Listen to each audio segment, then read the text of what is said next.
In this video, let's look at how to use generative AI to brainstorm search terms. Open up a generative AI application. I'm using ChatGPT for this example. For your prompt, break it down into 3 sections, starting off with the situation. For example, I'm writing a 5 to 7 page research paper. Next, include your topic.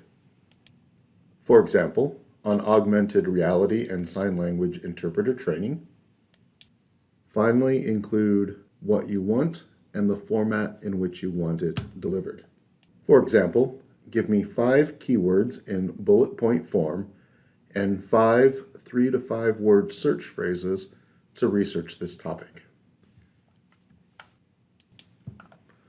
This will give me an initial set of keywords that I could use in the article databases, but also helps me think about phrasing that I could use to help craft my searches.